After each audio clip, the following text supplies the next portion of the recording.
Terima kasih, saudara pengacara majelis. Salam progresif, salam perjuangan rakyat kepada semua ada yang berada di Dewan Pusat Kebudayaan Sabah Penampang ini, maupun ahli-ahli APKO dan para peneraju perjuangan rakyat yang mengikuti persidangan ini secara maya di mana saja saudara dan saudari berada.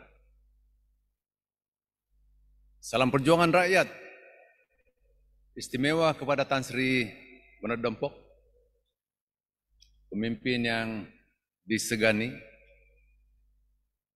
banyak berbakti dan berjasa,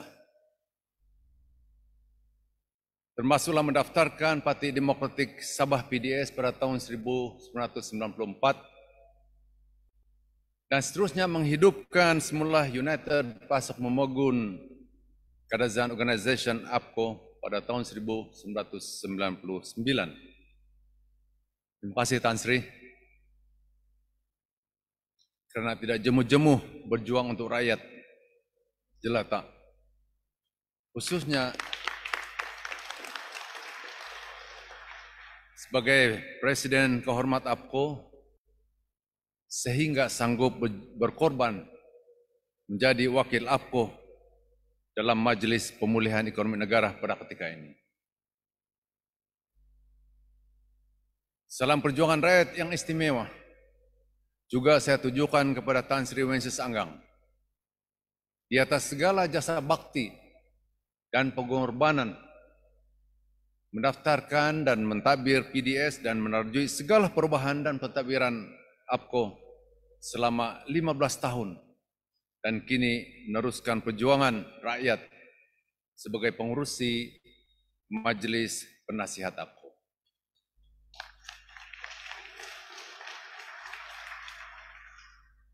Salam progresif istimewa kepada Yang Bahagia Datuk Alex Martin, walaupun dia hanya bersama-sama dengan kita secara maya, tetapi beliau mengikuti persidangan pada kali ini dan kita mengingati beliau sebagai mantan Setiausaha Eksekutif yang telah banyak menyumbang bakti dan jasa lebih 20 tahun bersama-sama APKO Malaysia.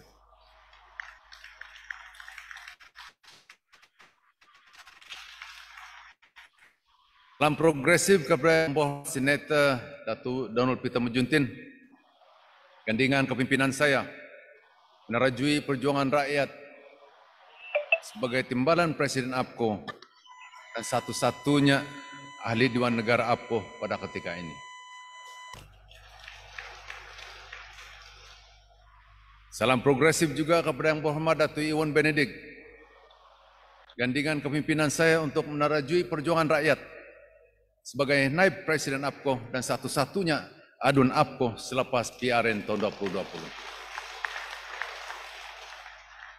Seterusnya salam progresif kepada Majelis Pimpinan Kanan APKO dan gandingan peneraju perjuangan rakyat, yaitu sekalian Naib Presiden APKO yang terdiri daripada Datuk Pangeran Lalung, Datuk Gilbert Sham, Datuk Basari Sarkun, Datuk Wong Ten Fook, Datuk Johnny Intang, Datin Juliana Jani, merangkap juga sebagai Ketua Pergerakan Wanita, Saudara Felix Joseph Sitin, yang juga selaku Ketua Pergerakan Pemuda APKO. Seterusnya salam progresif kepada Saudara Nelson Anggang, neraju dan pemimpin yang banyak berkorban tenaga, masa dan material selaku Setiausaha Agung, malah dialah pengurusi jawatan kuasa penganjur perhimpunan kita pada pagi ini. Salam progresif juga kepada Saudara Maxwell bin Santuri Gabung, Ketua Pergerakan Generasi Muda, merangkap timbalan Ketua Penerangan APKO. Seterusnya kepada semua ahli-ahli majelis tertinggi alih-alih Esko Pergerakan Wanita, alih-alih Esko Pergerakan Pemuda, alih-alih Esko Pergerakan Generasi Muda, dan ahli-ahli Majelis Penasihat. Istimewa dalam majelis kita pagi ini ialah Yang Berhormat Datuk Christina Liew, pengerusi Majelis Pimpinan Pakatan Harapan Wilayah Sabah, dan juga selaku Ketua Parti Keadilan Rakyat Sabah. Yang Berhormat Datuk Frankie Poon, sahabat saya, pengerusi DAP yang baru dipilih, tahniah dan terima kasih, serta semua rombongan yang hadir, YB-YB yang turut serta. Kepada saudara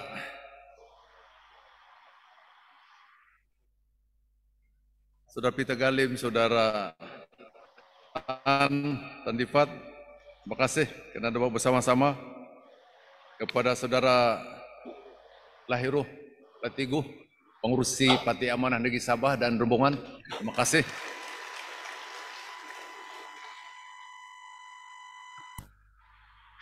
Seterusnya, kepada rekan-rekan media, kepada para dermawan, sehingga akan kita dapat mengajukan persidangan kita pada hari ini. Dan tidak lupa kepada seluruh kaki tangan pejabat APKO yang diketuai oleh saudara Jairas Joseph selaku Setiausaha Eksekutif APKO. Terima kasih di atas segala pengorbanan dan kerja keras, sehinggalah kita berjaya mengadakan persidangan perwakilan luar biasa APKO pada pagi ini. Selamat pagi, kebisanangan pibosian, kansayan, Borhaupa kepada perwakilan kita daripada negeri Perak, khususnya perwakilan daripada Gopeng, Tapah dan sebagainya. Kepiranggayan, Andai Marong, Racahau, Benekem, selamat pagi, selamat datang ke persidangan perwakilan luar biasa APKO tahun 2021. Pertubuhan Kinabalu Progresif Bersatu APKO mengadakan persidangan perwakilan luar biasa pada pagi ini, ketika negara kita, malah seluruh dunia, masih menghadapi berbagai cabaran akibat pandemik COVID-19 yang berpanjangan. Impak daripada pandemik ini, beribu-ribu rakyat telah kehilangan pekerjaan. Kadar pengangguran di Sabah sudah meningkat ke tahap 17%. Kadar kemiskinan di Sabah juga telah melonjak hingga mencecah 25%, yaitu antara yang tertinggi di Malaysia. Dalam keadaan rakyat menanggung duka derita, satu persatu masalah timbul. Di saat Perintah Kawalan Pergerakan PKP dikuatkuasakan, masalah bakalan air pula berlarutan tidak berkesudahan. Umpama sudah jatuh ditimpa tangga.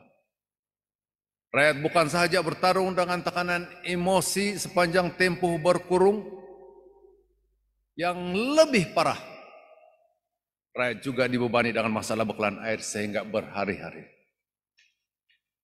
Pada ketika rakyat berhadapan dengan berbagai cabaran hidup, kepimpinan negara kita Malaysia dan Sabah pula berhadapan dengan masalah trust deficit. Perdana Menteri telah bertukar 3 kali dalam masa 3 tahun. Satu rekod yang pasti sangat luar biasa di mata dunia. Selain itu, para pemimpin yang berada dalam satu pasukan juga saling bercakaran.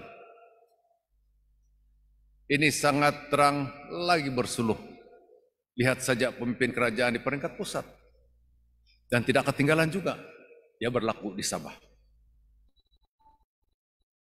hanya dalam kalangan, bahkan gabungan pati-pati pembangkang juga dilihat serba sedikit berlakunya perselisihan paham. Dan yang lebih parah lagi ialah rakyat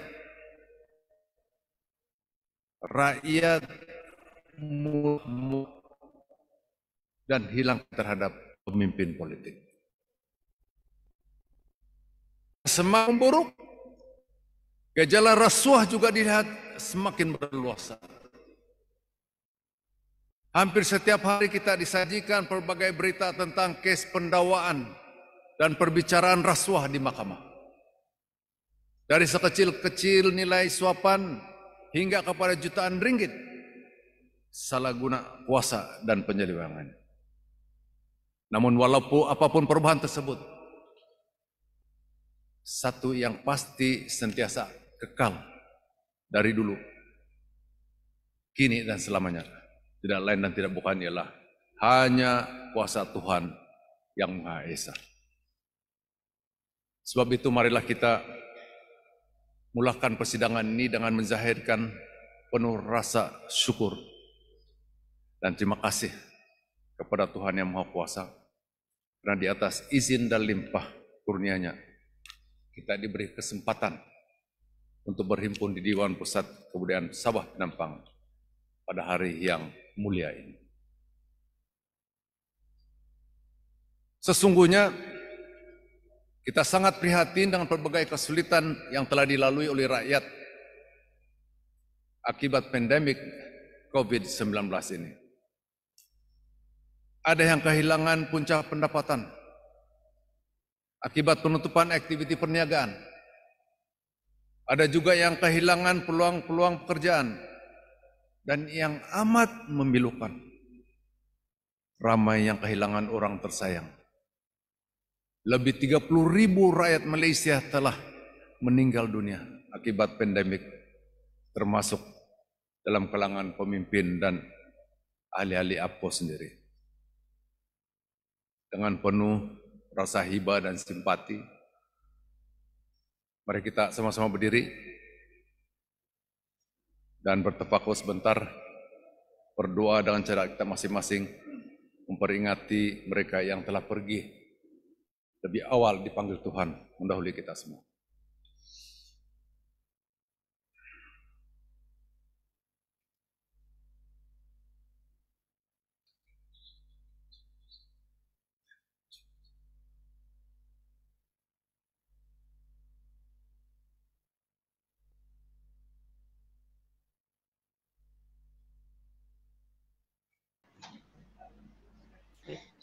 Terima kasih.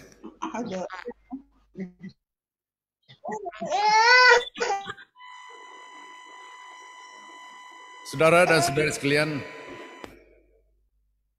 semasa pandemik ini ternyata yang memberi kesan yang cukup besar kepada rakyat. Keadaan bertambah buruk apabila sistem persekolahan terpaksa dikendalikan dari rumah secara dalam talian. Sistem pendidikan yang diperkenalkan kerajaan yaitu pendidikan dari rumah PDPR menghadapi pelbagai kesulitan dalam perlaksanaannya di Sabah. Ini karena capaian internet di negeri ini yang masih lemah dan jauh ketinggalan berbanding negeri-negeri di semenanjung Malaysia. Sebenarnya kerajaan yang memerintah berpeluang untuk mengatasi masalah tersebut sekiranya membuat penyelarasan dalam sistem penyampaian pelbagai peringkat secara tersusun dan bersistematik. Namun apabila hal-hal yang terkait dengan soal integriti, nampaknya sistem penyampaian itu tergugat dan kurang cekap. Pelbagai isu integriti berbangkit. Sebagai contoh, dalam hal urus tadbir pembinaan infrastruktur Common Tower yang membolehkan adanya talian internet di Sabah pada 9 hari bulan Ogos tahun 2020 21 yang lalu. Kerajaan Sabah telah memeterai satu perjanjian dengan syarikat Kementerian Teknologi Sdn Bhd CTTSB, yaitu sebuah syarikat milik penuh khazanah Sabah Sdn Bhd. Dulunya dikenali sebagai warisan harta, milik penuh kepada kerajaan negeri Sabah ataupun sebuah government link companies. Apa yang kita prihatin ialah sehari selepas perjanjian itu ditandatangani, 45% daripada saham CTTSB telah dijual kepada sebuah syarikat bernama Steel Solution Sdn Bhd. Syarikat ini dimiliki seorang individu dari Semenanjung, Malaysia, dan dikatakan mempunyai modal berbayar lebih kecil daripada CTTSB. Syarikat ini telah membeli 45% saham dalam CTTSB dengan menggunakan duit yang dipinjam daripada bank. Ini berarti aset syarikat, aset strategik, yaitu prasarana talian internet yang dimiliki sepenuhnya oleh kerajaan Sabah, telah dijual kepada sebuah syarikat swasta tanpa melalui proses tender. Malah terma-terma jual beli tersebut langsung tidak diketahui. Kos talian yang dikenakan untuk rakyat biasa maupun kepada usahawan perniagaan selepas ini juga tidak diketahui. Namun ada kabar angin yang tersebar luas mengatakan terdapat sejumlah wang tunai. Ada yang mengatakan sampai 80 juta. Ada yang mengatakan sampai 12 juta. Yang dijumpai di pejabat pengurusi khazanah Sabah. Kononnya perkara itu sedang disiasat oleh Suruhanjaya Pencegahan Rasuah Malaysia SPRM. Saya menyeru agar SPRM membuat penjelasan kepada rakyat, sama ada perkara itu benar atau tidak. Dan rakyat juga mau tahu apakah sebenarnya yang sedang disiasat oleh pihak SPRM. Sekurang-kurangnya segala persoalan yang bermain di minda rakyat terjawab dan tidak lagi pihak yang tertanya-tanya serta keliru. So harus diperingatkan bahwa salah satu daripada janji dalam manifesto pilihan raya gabungan rakyat Sabah JRS dalam PRN yang lalu ialah kepimpinan yang bersih, berintegriti, check up, amanah, mendahulukan rakyat, dan membina keyakinan rakyat terhadap integriti penjawat awam Sabah. Tetapi terkait dengan penjualan CTTSB ini, apakah langkah ini telah mendahulukan rakyat?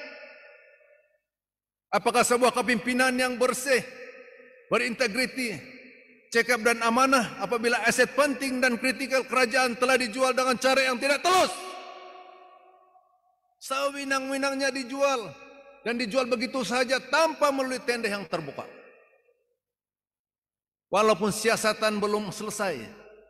Namun sekiranya benar insiden berlaku, ini jelas menunjukkan bahwa kerajaan JRS telah gagal melaksanakan manifesto pilihan raya mereka. Saudara dan saudari, satu lagi masalah yang begitu teruk sekali dihadapi oleh rakyat ialah hampir di setiap daerah pada masa ini adalah masalah bekalan air.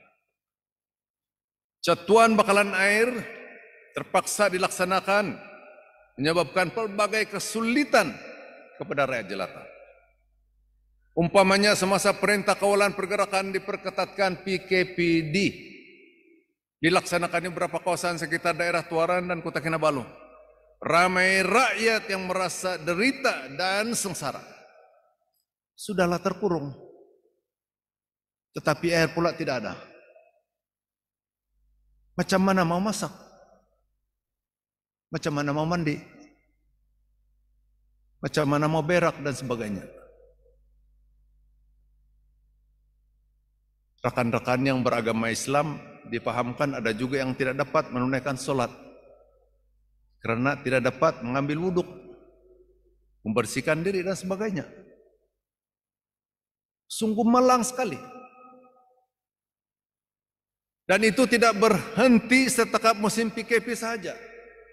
Ya terus berlarutan sehinggalah hari ini. Beberapa hari yang lalu kita sudah saksikan kemarahan ini memuncak.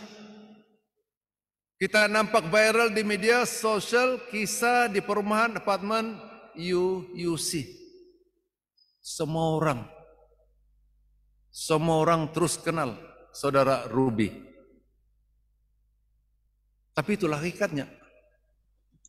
Rakyat sudah cukup terbeban dan merana.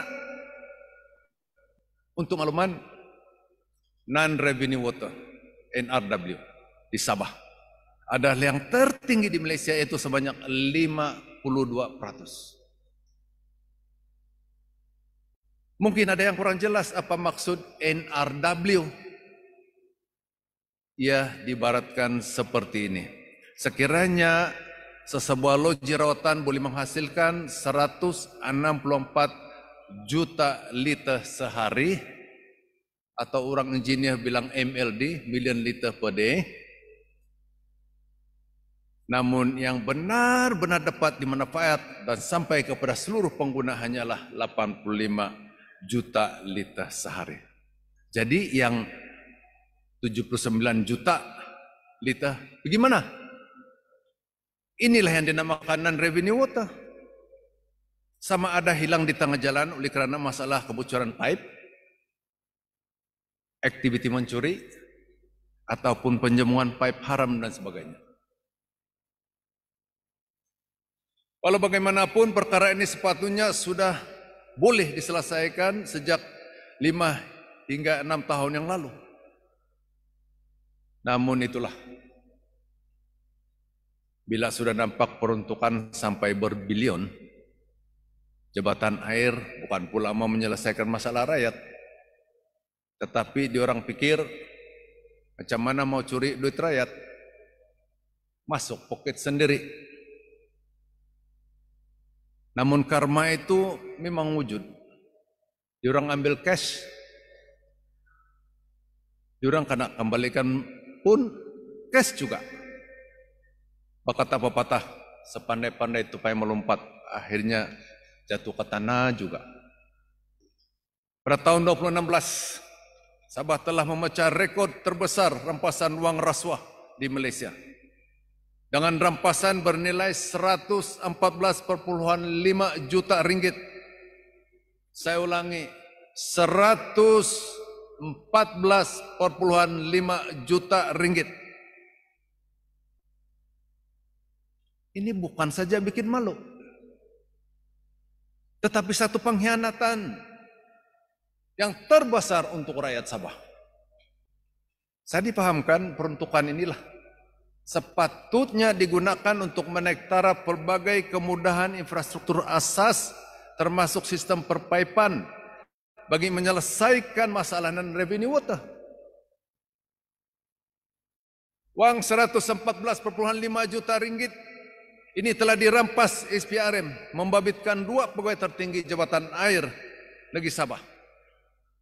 Duit itu disembunyikan dalam kabinet, dalam icebox, di peti besi dan sebagainya. Dan yang mengherankan juga, sehingga sekarang penyelesaian terhadap penyelewengan ini masih belum ada. Saya pikir jumlah duit berjuta-juta itu lebih daripada cukup untuk menyelesaikan masalah air yang kita hadapi sekarang. Cumanya saya heran dan agak terkilan apabila Menteri di Sabah baru-baru ini menyatakan bahwa masalah air di UUC itu bukan masalah jabatan air. Tetapi kalau di luar pun sudah bermasalah, yaitu tiada kemasukan air ke taman perumahan, Pada pendapat kamu, siapa sepatutnya bertanggung jawab? Pengurusankah jabatan air? Bagi saya adalah sangat kurang tepat mengatakan masalah ini tidak kaitan dengan jabatan air negeri Sabah. Sehingga hari ini, saya tidak melihat penjelasan yang menyeluruh. Apakah dan kenapakah masalah bekalan air ini berlaku dan apakah langkah-langkah yang sedang dan akan diambil untuk menyelesaikan masalah air ini secara tuntas dan secara menyeluruh. Rakyat bertanya, di manakah letaknya kepimpinan yang berintegriti, yang beramanah apabila rakyat dibiarkan hidup setiap hari berhadapan dengan gangguan bekalan air, gangguan bakaran listrik, dan gangguan talian internet. Saudara dan saudari yang saya kasih sekalian, kita telah disajikan janji dari pemimpin-pemimpin JRS untuk menyelesaikan masalah pendatang asing di Sabah dalam tempo 100 hari selepas PRN. Saya ulangi, selepas 100 hari selepas PRN. Jika sebulan ada 30 hari, betulkah tidak? Maka 100 hari itu dalam sekitar 3 bulan lebih.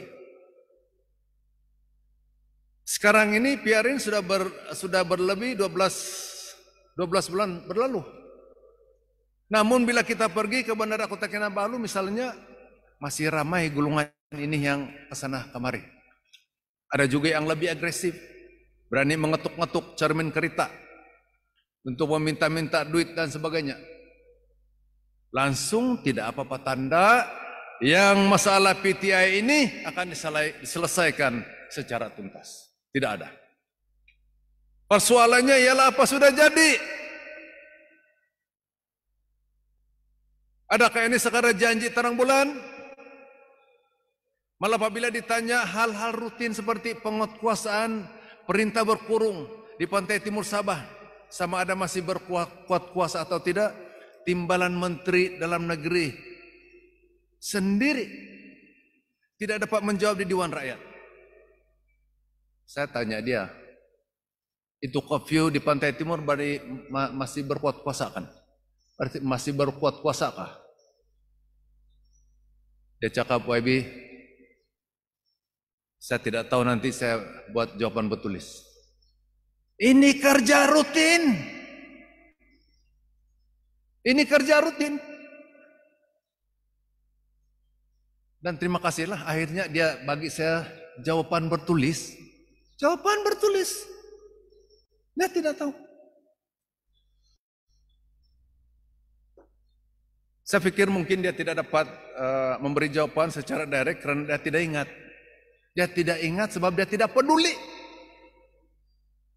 Kerajaan sendiri tidak peduli bagaimana perasaan rakyat, terutama sekali mereka yang memerlukan mengetahui maklumat ini. Apa tindakan yang harus kita buat di Pantai Timur? Kalau kita tidak tahu yang curfew itu, perintah berkurung itu masih on atau tidak? Jelas sekali bahwa hal keselamatan di Pantai Timur bukan satu keutamaan untuk mereka. Oleh sebab itu rakyat bertanya, mana boleh begini? Inikah layanan yang mereka buat kepada kita setelah berjanji untuk menyelesaikan masalah pendatang asing dalam masa 100 hari. Lepas itu curfew pun dia tak peduli. Janji-janji, semua janji-janji tidak terlaksana. Yang kita dengar sekarang ini ialah hanya alasan dan perbelahan di kalangan pemimpin-pemimpin JRS sendiri. Alasan-alasan saja. Selain itu saya masih ingat dengan jelas bahwa seorang Menteri Perikatan Nasional yang juga telah membuat kenyataan bahwa beliau akan menyelesaikan masalah pelaksanaan MA 63 dalam tempo 6 bulan selepas mangkat sumpah sebagai menteri. Namun sudah 3 kali tempo 6 bulan itu berlalu. Dan kini sudah pun masuki bulan yang ke-18. Tetapi apa yang kita dengar? Menteri ini hanya mempertahankan melayah. Bila ditanya dan dituntut sesuatu. Ya kita bukan nanti melayah, tetapi kita menuntut janji yang dibuat. Janji-janji yang masih belum terlaksana. Sekarang ini yang kita dengar hanya alasan dan perbelahan di kalangan mereka sendiri. Janji-janji seperti ini bersama-sama tuduhan dan fitnah yang mengatakan APKO bersekongkol menteranak PTI adalah di antara senjata politik Perikatan Nasional dan JRS yang telah menyebabkan para pengundi terkeliru semasa pilihan raya. Itu sebab kita kalah. Karena tipu hela. Karena fitnah. Sekarang ini kalau kita ke kampung-kampung, mulai sudah kedengaran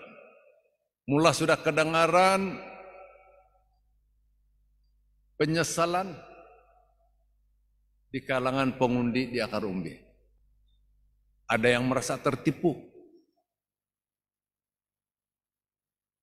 Malah di kawasan saya di Tuaran, penipuan dan fitnah sampai mengatakan bahwa Madius terlibat menyediakan rumah-rumah di Kiulu untuk memindahkan PTI. Inilah dia menternak PTI. Inilah fitnah. Inilah penipuan. Semua ini terbukti satu pembohongan. Kalau pemimpin yang naik, yang diundi kena berbohong. Dan hari ini telah naik menjadi seorang pemimpin, jelas bahwa pemimpin ini memang tidak boleh diharap. Memang tidak boleh diharap, nampak. Dia naik karena menipu. Dia diundi karena menipu. Dia diundi karena fitnah dan putar belit. Sebab itu pada hari ini rakyat jelata perlu bangkit. Rakyat perlu bangkit pada hari ini. Rakyat perlu bangkit. Rakyat memerlukan pembelaan yang sebenar. Rakyat memerlukan suara agar masalah yang mereka hadapi dapat diketengahkan di berbagai peringkat untuk diselesaikan secara menyeluruh. Rakyat mau pemimpin yang tampil ke hadapan, berani untuk menyelesaikan masalah rakyat dan bukan tapuk-tapuk. Ada yang mencari, tahu? Ada yang tercari-cari, mana sudah ketua menteri? Tapuk-tapuk. Rakyat memerlukan peneraju yang boleh membawa suara dan memperjuangkan hak-hak rakyat yang sebenar. Namun kita tahu dan sadar, apabila perkara seperti ini dibangkitkan, ada saja suara-suara sumbang yang menyatakan, kamu dulu pun dalam kerajaan, kenapa tidak selesaikan masalah ini? Di Dewan Rakyat pun begitu juga. Apabila saya menyatakan hal-hal berkenaan dengan hal sekolah-sekolah daif, masalah bekalan air, masalah bekalan listrik, masalah bekalan internet, ada saja suara sumbang di sebelah sana mengatakan, YB, dulu kau dalam kerajaan, kenapa kau tidak selesai? Saya menteri pun baru 2 tahun setengah. Peringkat persekutuan di sini baru 2 tahun. Saudara dan saudari, harus kita ingat, yang lalu itu memang tidak boleh diubah. Dan tentunya yang lalu itu bukan destinasi kita. Yang kita boleh ubah ialah pada hari ini. Yang kita boleh ubah adalah masa depan. Rakyat tidak boleh ubah lagi yang lalu. Jadi persoalan saya pula ialah, kepada sorak-sorak sumbang ini saya mau tanya. Dulu kamu berpuluh tahun dalam kerajaan. Sekarang pun sedang berada dalam kerajaan. Kenapa dulu tidak buat? Masa sekarang pun tidak mau buat? Bermakna kamu pun lagilah gagal. Lagilah gagal kamu. Kamu sudah berlama di sana. Kita punya grup tuh MSI padahal. Juga saya ceritakan tentang hal duit dalam ais bukan. Itulah kerja dia. Bagi pihak APCO, kita pernah, ya kita dalam APCO, kita pernah dilabel sebagai pembangkang dalam kerajaan Barisan Nasional atas kelantangan membawa suara rakyat. Masih ingat? Masih ingat? Masih ingat kita disuruh keluar dari Barisan Nasional pada ketika kita membela rakyat di Maang, masih ingat?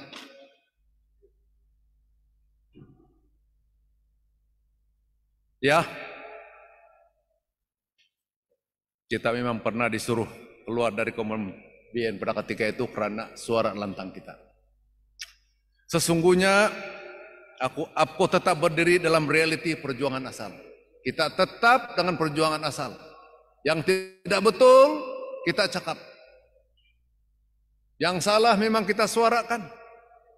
Sama ada kita dalam kerajaan dahulu, dalam Barisan Nasional, tapi pada hari ini suara kita tetap sama. Sebab kita adalah peneraju perjuangan rakyat. Dan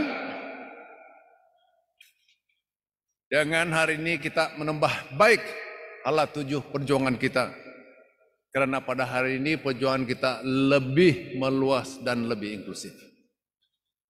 Sebenarnya tuntutan demi tuntutan yang diutarakan oleh rakyat jelata selama ini telah memberikan keinsafan kepada APCO bahwa masalah hidup rakyat memang tidak mengenal bangsa dan kaum. Masalah internet, masalah bakalan air, masalah gangguan bakalan listrik, masalah rasuah, masalah pengangguran, masalah kemiskinan, masalah kehilangan pekerjaan, masalah perbelanjaan, melanjutkan pelajaran anak-anak. Semua ini tidak mengenal kaum. Tidak mengenal kaum, tidak mengenal bangsa, tidak mengenal keturunan. Asal namanya manusia, dia terkena dengan masalah tersebut. Oleh sebab itu saudara dan saudari yang saya kasih sekalian, langkah untuk menjanakan semula APCO pada tahun 2018 adalah satu langkah ke depan untuk menerajui perjuangan rakyat jelata tanpa mengira kaum, keturunan dan agama, terutama sekali golongan yang tersisih ataupun marginalized. Malah pada hari ini, politik berbilang kaum yang ditunjangi oleh Pakatan Harapan adalah merupakan satu-satunya harapan rakyat untuk merubah politik Malaysia yang telah dinodai dan dicemari dengan amalan rasuah akibat politik uang, penyalahgunaan kaum dan agama untuk mendapatkan undi dalam pilihan raya, dan politik yang menghalalkan diskriminasi kaum. Bayangkanlah, politik yang menghalalkan atau membolehkan, dibolehkan ini diskriminasi kaum, bayangkanlah. Sejarah telah membuktikan bahwa rakyat jelata mampu membuat perubahan yang besar dalam masyarakat. Rakyat telah buat ini berkali-kali sudah. Rakyat boleh menggunakan hak demokrasi mereka untuk memilih kerajaan yang mereka mahu. Sebenarnya rakyatlah tuan kepada mana-mana wakil rakyat. Rakyatlah tuan kepada mana-mana wakil rakyat. Kepimpinan masyarakat Malaysia seharusnya bertuankan rakyat dan bukannya bertuankan kaum tertentu seperti mana yang diperjuangkan oleh sesetengah parti politik.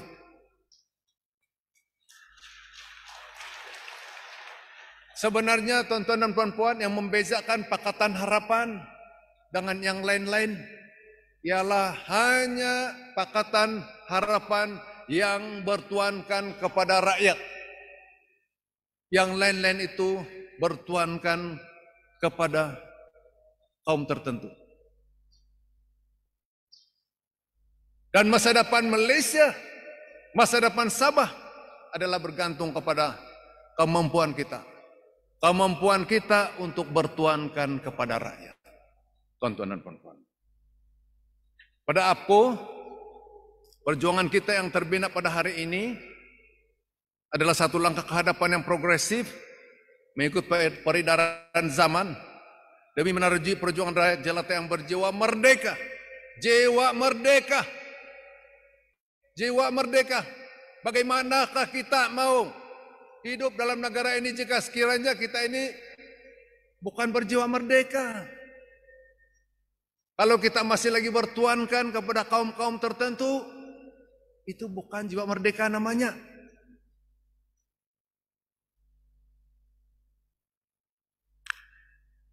Oleh sebab itu,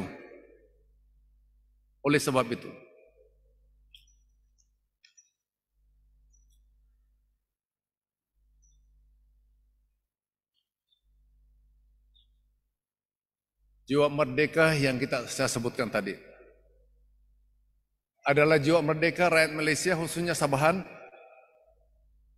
yang berputik, yang bermula dengan terbentuknya Malaysia pada tahun 1963. Namun pembentukan Malaysia itu sendiri juga telah melalui liku-liku perjuangan sehinggalah termeterainya perjanjian Malaysia tahun 1963 di antara the United Kingdom, the Federation of Malaya, Sabah, Sarawak dan Singapura. Cabaran besar dalam mendaulatkan jiwa merdeka rakyat Malaysia ialah bahawa kepemimpinan kerajaan Malaysia hendaklah membuktikan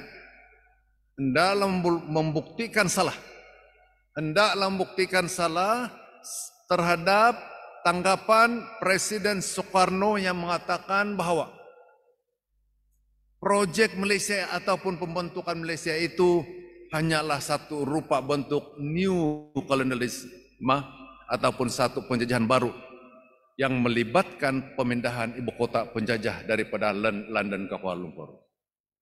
Now the government has to prove Soekarno wrong. The onus is on the government to prove that Soekarno is wrong. Terpulanglah kepada kerajaan. Jangan pula macam baru-baru ini, apabila kita ahli-ahli parlimen daripada Sabah menyuarakan hal-hal mengenai MSCC 3, apabila mengatakan berbagai tuntutan, sehingga kan ada parti politik di Sarawak yang meletakkan manifesto dan agenda perjuangannya hanya tertumpu kepada mengeluarkan Sarawak daripada Malaysia. Apabila kita sebut ini, maka sahabat kita ahli parlimen sepanggar pula digertak oleh pihak polis, menyiasat, memanggil dia ke Bukit Taman.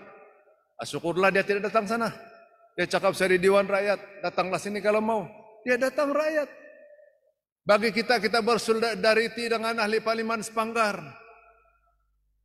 Bagaimana pula polis terlibat menyiasat apabila kita ini menyuarakan suara rakyat? Di manakah letaknya kebebasan kami sebagai wakil-wakil rakyat, sebagai suara rakyat, jika diherdik, jika digertak seperti ini? Tentunya, saudara dan saudari, untuk mengatasi cabaran tersebut, pelaksanaan sepenuhnya setiap perlakuan dan jaminan yang termaktub dalam Perjanjian Malaysia tahun 1963 itu adalah menjadi para syarat utama. Rakyat, malah seluruh Malaysia harus diperingatkan bahawa dokumen MA 63 itulah landasan utama pembinaan negara kita Malaysia yang tercinta ini. Dokumen MA 63 yang memuatkan 11 artikel, 12 annexes, termasuk perlembagaan persekutuan, perlembagaan Sabah, Akta Malaysia dan sebagainya, hendaklah dipelajari oleh setiap warga negara Malaysia. Justru APCO meminta supaya perjanjian Malaysia tahun 63 ini wajib dipelajari dalam sistem persekolahan di Malaysia.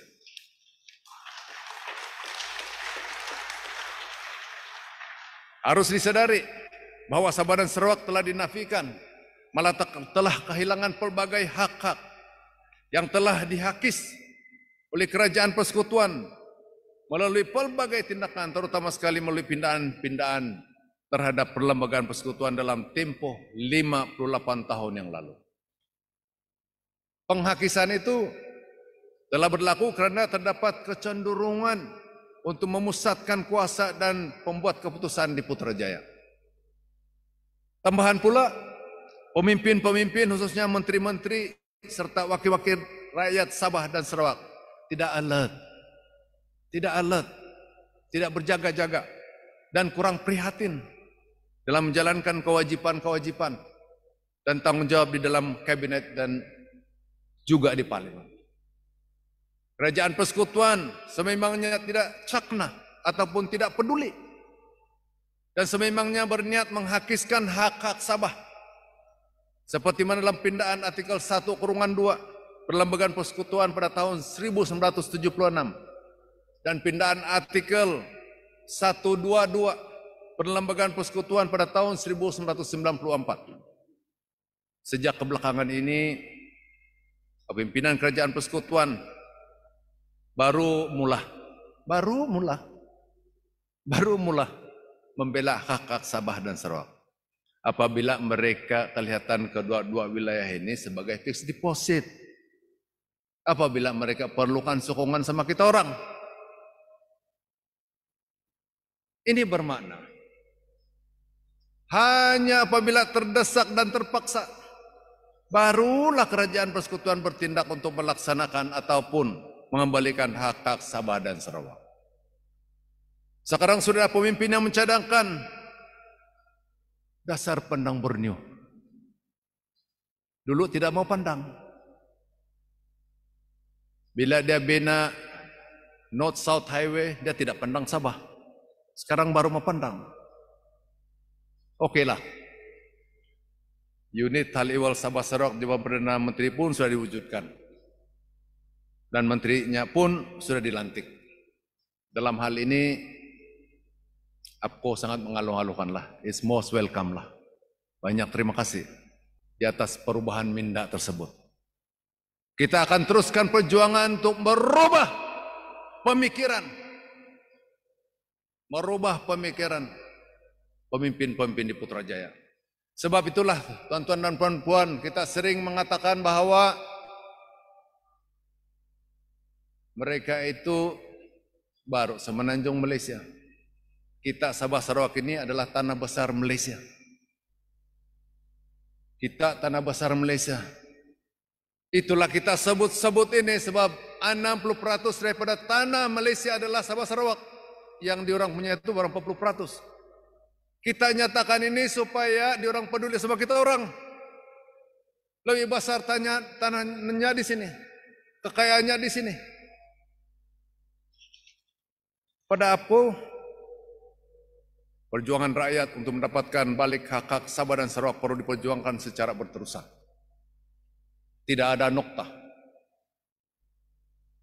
Untuk mempermudahkan perjuangan tersebut, strategi perlu dibuat untuk mendapatkan sokongan dari kepimpinan negeri-negeri lain di semenanjung Malaysia yang sudah tentunya memerlukan satu proses engagement. Sebagai contoh dalam melaksanakan entitlement Sabah untuk mendapat 40% pungutan cukai persekutuan yang dikutip daripada Sabah akan lebih berjaya jika sekiranya hak-hak negeri lain juga mendapat perhatian. Jadi kita ini bukan terlalu parokial, ingat Sabah saja. Kita juga ingat hak-hak negeri-negeri yang lain. Tapi yang pentingnya, entitlement kita, apa yang termaktub dalam perjanjian dan perlembagaan persekutuan 40% itu hendaklah diberikan kepada Sabah. Apabila Sabah memperjuangkan untuk mendapatkan 40% cukai federal ini, ada yang membangkitkan. Penuhnya nanti federal akan kekurangan duit. Sebenarnya persoalan ini tidak berbangkit. Sebab ini adalah soal entitlement. Ini adalah soal syarat yang membawa kepada Sabah bersetuju membentuk Malaysia pada tahun 1963. Selain itu, kerajaan persekutuan ada pilihan sama ada meneruskan agenda pemusatan di Putrajaya ataupun memilih untuk melaksanakan dasar desentralisasi maupun devolution of power seperti mana yang dilaksanakan oleh Republik Indonesia di bawah pimpinan Presiden Gus Dur pada tahun 1998. Pada APCO, agenda desentralisasi ini hendaklah dilaksanakan. Saya ulangi, agenda desentralisasi hendaklah dilaksanakan di Malaysia ini. Terlalu banyak pembaziran, ketirisan, dan salah guna kuasa dalam sebuah kerajaan persekutuan yang terlalu besar dengan lebih 30 buah kementerian yang sebenarnya boleh dikecilkan mengikut kemampuan. Dia punya menteri, timbalan menteri sampai lebih 70 orang. Agenda desentralisasi ini juga perlu disusuli dengan pendemokrasian unit-unit kerajaan di semua peringkat. Demokrasi berparlimen yang dilaksanakan di peringkat persekutuan dan negeri hendaklah juga dilaksanakan di peringkat Dewan Bandaraya, Majelis Perbandaran, Majelis Daerah, serta Jawatan Kuasa Pembangunan dan Keselamatan Kampung. Sebab itu kita minta supaya kepimpinan di semua peringkat ini hendaklah diundi, hendaklah dipilih. Desentralisasi dan pendemokrasian ini adalah satu agenda penting dalam proses menarajui perjuangan rakyat jelata. Biarlah rakyat yang memilih pemimpin mereka dan seterusnya menentukan serta merancang pembangunan yang sesuai dengan cita rasa mereka sendiri. Dan unit-unit kerajaan tersebut hendaklah di-empower dan diperkasakan dengan memberikan budget tahunan kepada mereka. Saudara dan saudari yang saya kasih sekalian, gaya hidup manusia kini berubah dengan begitu pantas dalam era digital ini. Dunia bercerita tentang revolusi industri keempat ataupun the fourth industrial revolution. Walaupun terdapat cabaran dalam kemahiran teknologi digital ini, namun suka atau tidak suka, kita mesti berubah ke arah budaya maya ini. Sejajar dengan itu, maka APCO sebagai sebuah pertumbuhan politik juga perlu beralih ke era digital. Digital APCO akan kita lancarkan pada hari ini. Maka selepas ini keahlian APCO juga akan diproses secara digital. Bukan itu sahaja, tetapi sistem komunikasi kita juga akan dibuat secara digital, secara menyeluruh. Saya berharap pendigitalan APCO ini akan diterima baik oleh ahli-ahli APCO dan kepemimpinan APCO di semua peringkat. Untuk itu, Majelis Pimpinan APCO hendaklah menjalankan latihan-latihan dan sesi-sesi penerangan yang sistematik, sehinggalah setiap ahli dapat menggunakan apps APCO itu tanpa masalah. Pendigitalan adalah satu perjuangan melangkah ke hadapan bagi APCO. Seiring dengan itu, perjuangan diteruskan dengan melangkah ke hadapan menjadi peneraju rakyat jelata yang inklusif dan berbilang kaum. Langkah ini adalah sejajar dengan perjuangan membina Malaysia yang bertuankan rakyat, maju bersama Perkatan Harapan. Seperti yang kita sedia maklum, keputusan Majlis Tertinggi APCO untuk menjadi parti komponen Pakatan Harapan telah pun diterima dan diluluskan oleh Pakatan Majelis Presiden Pakatan Harapan pada 26 Agustus 2021.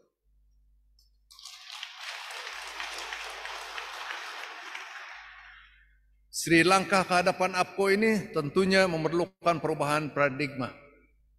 Bermula pada diri saya sendiri, selaku Presiden, sampailah kepada ahli biasa, nun di angkar umbi.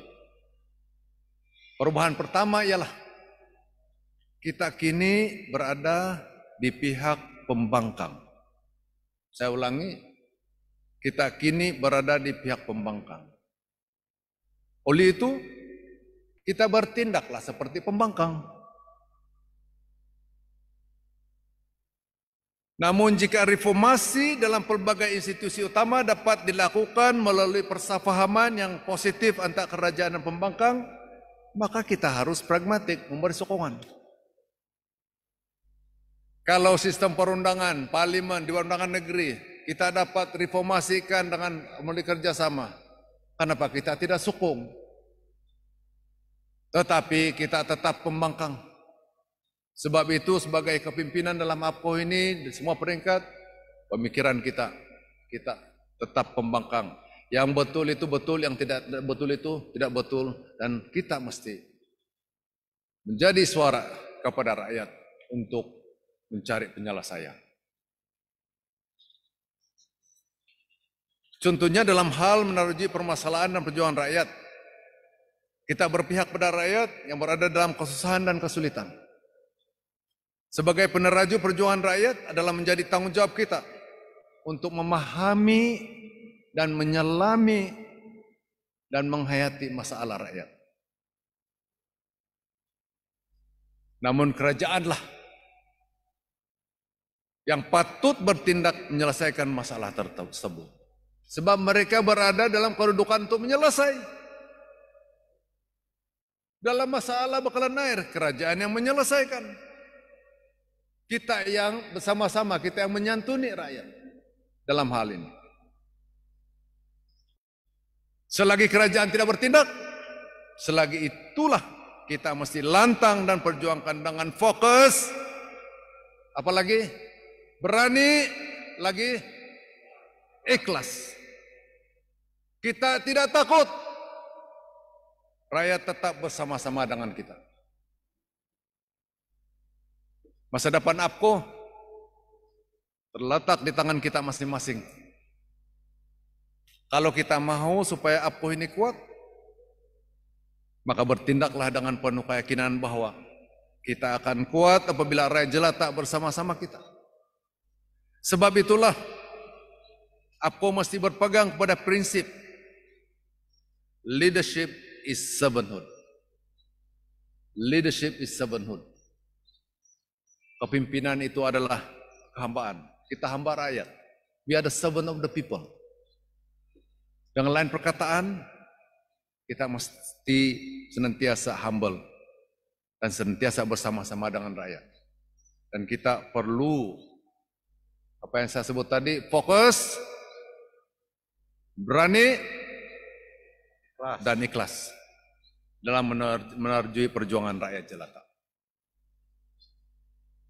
Akhir kata, bagi pihak pucuk pimpinan APCO, saya sekali lagi mengucapkan setinggi-tinggi penghargaan dan ucapan terima kasih kepada setiap perwakilan di atas pengorbanan tenaga dan material untuk bersama-sama dalam persidangan ini. Saya juga berterima kasih kepada barisan pimpinan Pakatan Harapan Sabah, pimpinan Yang Berhormat Datuk Krishna Liu, rekan saya Saudara Datuk Franky Poon, dan juga rekan saya daripada Parti Amanah, karena bersama-sama dengan kita. Ini berarti bahwa Pakatan Harapan mula berputik perjuangan kita, mula menyerlah. Dan percayalah bahwa dalam APCO ini kita nekat, kita committed dengan perjuangan memastikan bahwa rakyat itulah adalah Tuhan kita. Kita bertuankan kepada rakyat. Terima kasih juga di atas perhatian terhadap perkara-perkara yang telah saya sentuh dalam ucapan dasar ini. Dan kata demikian, sekali lagi saya mengucapkan terima kasih. Paring kuanangan, Abo Ranuk, Seseni Ponsiko, terima kasih. Majelis merakamkan setinggi-tinggi tahniah dan penghargaan kepada Yang Berhormat Datuk Seri Presiden atas ucapan dasar sebentar tadi. Mohon Yang Berhormat DSP Presiden untuk terus kekal di atas pentas. Sementara itu, bagi menyempurnakan Majelis Pelancaran Pendigitalan APCO dengan segala hormatnya ingin dijemput Yang berbahagia Tan Sri Bernard Dompok, Presiden Kehormat APCO ke pentas. Yang berbahagia Tan Sri Wensia Sanggang, Pengerusi Majelis Penasihat APCO. Yang berhormat Datuk Senator Donald Peter Majuntin, persilakan ke atas pentas bagi melancarkan pendigitalan APCO dan semua naib-naib Presiden APCO yang hadir pada pagi ini, naib-naib Presiden APCO yang hadir, yang berhormat Datuk Iwan Benedik, yang berbahagia Datuk Pangeran Lalung, yang berbahagia Datuk Gilbert Syam, yang berbahagia Datuk Wong Ten Fuk, yang berbahagia Datin Juliana Jani, Ketua Wanita, yang berbahagia Tuan Felix Joseph Sitin Saang, Ketua Pemuda,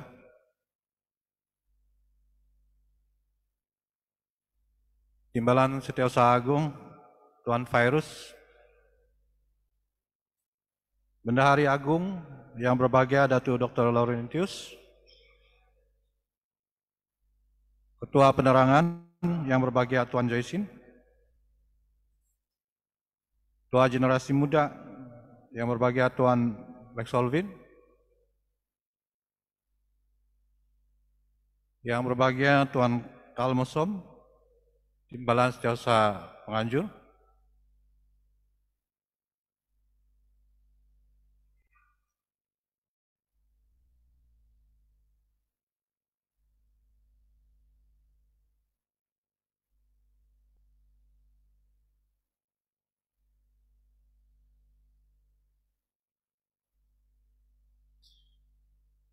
sebagai gimmick pelancaran pendigitalan APCO ini, dengan hormatnya kita menjemput sekali lagi Yang Berhormat Datuk Seri Presiden untuk memegang bola kristal. Dipersilakan.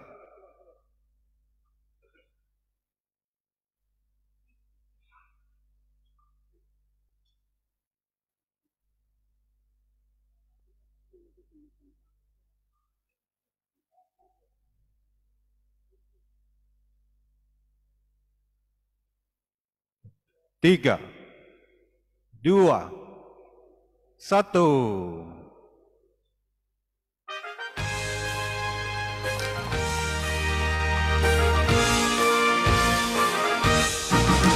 Sebagai makluman tuan-tuan dan puan-puan hadirin sekalian, aplikasi MyAPCO merupakan satu pembaharuan yang dibangunkan khas untuk ahli-ahli APCO. Pembaharuan ini diilhamkan oleh seorang pemimpin parti yang cukup berdedikasi dan berwawasan jauh, tidak lain dan tidak bukan Presiden APCO yang kita kasihi. Usaha ini adalah sangat wajar dan tepat pada masanya seiring dengan jenama baru APCO sebagai sebuah parti yang progresif sekaligus mengangkat budaya teknologi digital dalam memperkasa sistem penyampaian dan komunikasi yang lebih berkesan. Pendigitalan Parti APCO bukan saja melakukan sistem pengurusan yang lebih sistematik, malah mencipta dua hala secara mesra pengguna kepada seluruh APCO melalui telefon pintar pada bila-bila masa. Dan MyAPCO, aplikasi ini bolehlah di-download melalui Google Play bagi semua yang menggunakan Android, manakala untuk yang menggunakan Apple, iPhone, aplikasi ini akan boleh di-download dalam masa terdekat. Dan terima kasih, tahniah kepada semua. Untuk itu kita mohon sekali lagi DSP Presiden untuk kekal di pentas dan bagi menyampaikan canda kenangan kepada tamu-tamu kita pada pagi hari ini. Untuk itu kita menjemput tamu-tamu hormat kita pada pagi ini yang bersama dengan kita, rakan-rakan kita dari komponen Pakatan Harapan.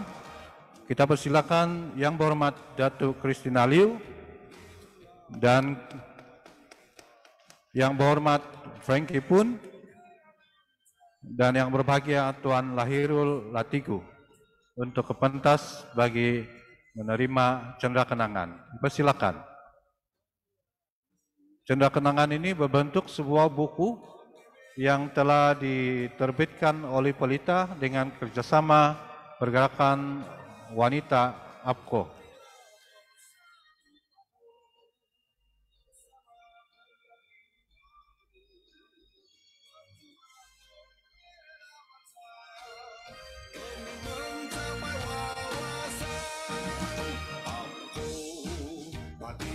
Bagi pihak APKO, kita sangat-sangat berterima kasih atas kehadiran rakan-rakan kita dari komponen PH yang terdiri daripada Parti Keadilan Rakyat, Parti DAP dan juga Parti Amanah.